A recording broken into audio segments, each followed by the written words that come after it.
We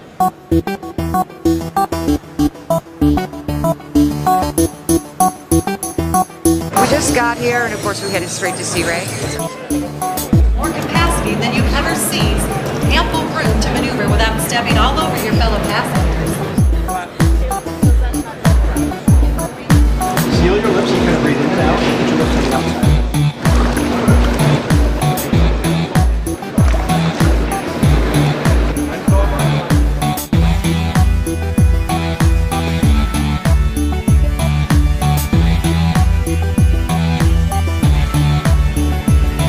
Now we're going to see if we can find some of the European vessels.